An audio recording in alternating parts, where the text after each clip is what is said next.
बिस्मिल्लाहिर्रहमानिर्रहीम। अज़ीज़ तलबा, आज की इस मुख्तसर सी वीडियो के अंदर इंटरमीडिएट साल अव्वल की ऑब्जेक्टिव में आने वाली 4 बड़ी इस्तिलाहात के बारे में आपको ब्रीफ किया जाएगा। इंतहाई इख्तिसार के साथ आपका बहुत ही कम वक्त इस्तेमाल करते हुए ये 4 इस्तिलाहात मतला, मक्ता, काफिया और रदीफ़ आपको समझाने की कोशिश की जाएगी।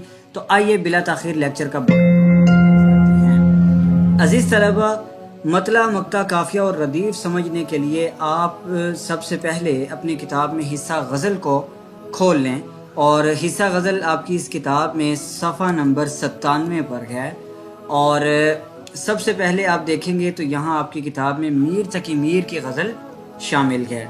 इस तलबा, हमेशा याद रखिएगा कि मतला, मक्ता, काफिया और रदीफ़ समझने के लिए सबसे पहले आपको तरतीब जहन में रखना होगी। याद रहे कि सबसे पहले आप रदीफ़ को समझेंगे तो आपको काफिया समझ आ जाएगा, और जब आपको काफिया समझ आ जाएगा तो आपको मतला भी समझ आ जाएगा। अजीज़ तलबा, सबसे पहले हम रदीफ़ की तरफ बढ़ते हैं। तो यहाँ आप ये देखें, कोई भी गज़ल आप निकाल लें, उस गज़ल के अंदर आप नोट करें तो हर शेर का आखिरी जो लफ्ज़ है या एक से ज़्यादा अल्फाज जो हैं वो आपको हू बहू दिखाई देंगे। आप यहाँ पर आप देखें, पहली गज़ल में लफ्ज़ का हर शेर के आखिर में। अजीज़ तलबा, याद रहे कि यहाँ शेर की बात हो रही है, यहाँ पर मिसरे की बात नहीं हो रही। एक शेर 2 मिसरों पर मुश्तमिल होता है, तो आपने हर शेर का दूसरा मिसरा देखना है। आप यहाँ मुलाहिज़ा कर सकते हैं कि हर शेर के आखिर में एक लफ्ज़ ऐसा है या एक से ज़्यादा अल्फाज ऐसे हैं जो बिल्कुल हू बहू सेम टू सेम रिपीट हो रहे हैं, इनके अंदर कोई तब्दीली नहीं आ रही। अजीज़ तलबा, जो अल्फाज हर शेर के आखिर में रिपीट होते हैं उन्हें रदीफ़ कहते हैं। आर से रिपीट और आर से ही रदीफ़। तो आप ये एक रट्टा लगा लें, इसको समझ लें कि हर शेर के आखिर में आने वाले हू बहू आने वाले अल्फाज, मिन्नोअन आने वाले अल्फाज, सेम टू सेम दोहराए जाने वाले अल्फाज को रदीफ़ कहा जाता है। आप कोई भी गज़ल देख लीजिए, आप हैदर अली आतिश की गज़लियात का मुतालिया करें तो उसके अंदर भी आप देखेंगे बहार राह में है, राह में है, राह में है, ये तमाम अल्फाज रदीफ़ कहलाएंगे। इसी तरह दूसरी गज़ल में आप देखेंगे तो करते करते करते के जो अल्फाज हैं ये सेम टू सेम आ रहे हैं, रिपीट हो रहे हैं, लिहाजा इन्हें रदीफ़ कहा जाएगा। जब आप रदीफ़ को समझ लें तो अजीज़ तलबा, ये जहन में रखें कि जो रदीफ़ से पहले मिलते जुलते अल्फाज हैं उन्हें हम काफिया कहते हैं। नोहा गरी, सफरी, बेदाद गरी, शीशा गरी और चिरागे सहरी। इसी तरह एकाश रदीफ़ है तो उससे पहले बहार, एक बार, शुमार, निसार और शिआर, ये अल्फाज कवाफ़ी कहलाएंगे, काफिया की जमा कवाफ़ी कहलाएंगे। इसी तरह अगर आप ख्वाजा हैदर अली आतिश की गज़ल में देखेंगे या किसी भी गज़ल में आप उर्दू की गज़ल में देखेंगे तो आपको सबसे पहले रदीफ़ की निशानदही कर लीजिए। राह में है, ये रदीफ़ है, तो रदीफ़ से पहले वाले जितने भी सेम मिलते जुलते अल्फाज होंगे, जिनकी आवाज़ मिलती जुलती होगी, जैसे बहार, इसी तरह दियार, इसी तरह परवुर्दगार, इसी तरह शजरे सायादार, हज़ार और खार, ये तमाम अल्फाज कवाफ़ी कहलाएंगे। आप दूसरी गज़ल में देखिएगा तो लफ्ज़ गुफ्तगू, आरजू, जुस्तजू, रफ़ू, ये तमाम अल्फाज कवाफ़ी कहलाएंगे। और इनके बाद जो हू बहू दोहराए जाने वाले अल्फाज हैं वो रदीफ़ कहलाते हैं। तो किसी भी गज़ल के तमाम अशार के आखिर में हू बहू दोहराए जाने वाले अल्फाज को रदीफ़ कहते हैं, और उनसे पहले जो मिलते जुलते हम आवाज़ अल्फाज आते हैं उन्हें हम काफिया और काफिया की जमा कवाफ़ी कहते हैं। अजीज़ तलबा, अब वापस मीर तकी मीर की गज़ल में आ जाइए, या कोई भी गज़ल आप अपने सामने रख लें।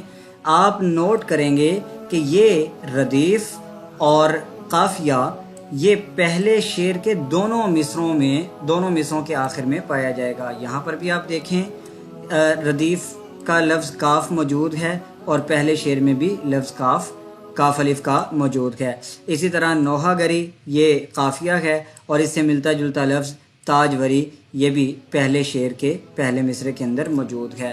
तो ये जहन में रखिएगा हमेशा कि रदीफ़ और काफिया पहले शेर के दोनों मिसरों में होगा, जबकि बाकी तमाम अशार के सिर्फ दूसरे मिसरे के आखिर में रदीफ़ और काफिया पाया जाएगा।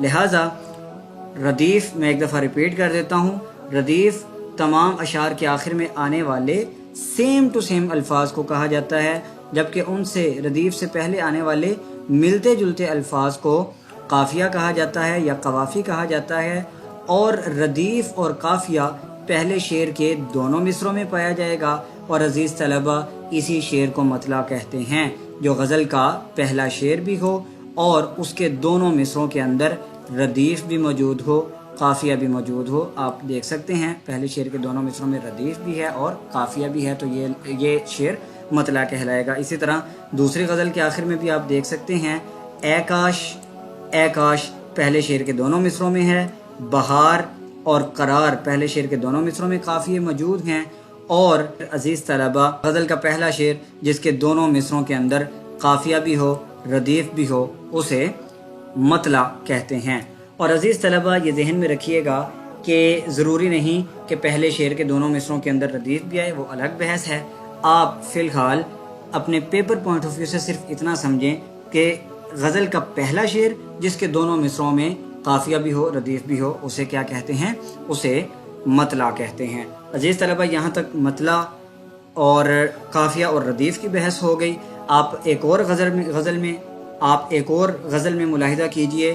سب سے پہلے آپ ردیف کی نشاندہی کریں، راہ میں ہے، آپ دیکھیں گے کہ یہ ردیف پہلے شعر کے دونوں مصروں میں ہوگی، اور اس کے بعد جو اس کا قافیہ ہے وہ بھی پہلے شعر کے دونوں مصروں میں ہوگا، اور یہی پہلا شعر جس کے دونوں مصرے ہم قافیہ اور ہم ردیف ہوتے ہیں اسے ہم مطلع کہتے ہیں، اور یہ تمام غزلیات کے اندر یہ اصول سیم ہوگا، ایک جیسا ہوگا۔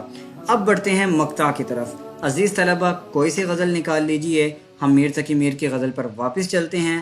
غزل کا آخری شعر جس کے اندر شاعر اپنا تخلص استعمال کرتا ہے اسے مقطع کہتے ہیں۔ آپ دوسری غزل بھی ملاحظہ کیجئے۔ عزیز طلبہ اگر غزل کے آخری شعر کے اندر شاعر اپنا تخلص استعمال نہ کرے تو اسے ہم آخری شعر ہی کہیں گے، اسے ہم مقطع نہیں کہہ سکتے۔ مقطع کے لیے ضروری ہے کہ اس میں شاعر کا نام بھی ہو، تو آپ دوسری غزل کے آخری شعر میں دیکھ سکتے ہیں کہ آخری شعر کے اندر شاعر کا نام نہیں ہے، لہذا یہ شعر مقطع نہیں کہلائے گا، یہ شعر صرف آخری شعر کہلائے گا۔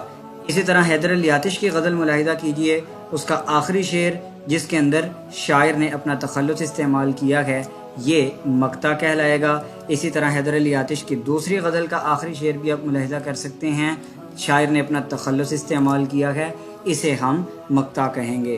جبکہ آپ کی غزل کے اندر آپ دیکھیں گے تو فیض احمد فیض کی جو دونوں غزلیں ہیں ان کا آخری شعر جب آپ ملاحظہ کریں تو ان دونوں اشعار کے اندر، آخری اشعار کے اندر شاعر نے اپنا تخلص استعمال نہیں کیا، تو ہم اسے آخری شعر تو کہیں گے، ہم اسے اس شعر کو مقطع نہیں کہہ سکتے۔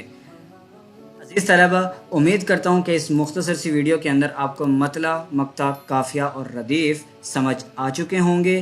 آپ سے ملاقات ہوگی اسی سلسلے کی اگلی ویڈیو کے اندر، تب تک کے لیے اپنا بہت سارا خیال رکھیے گا۔ اجازت دیجیے، اللہ حافظ۔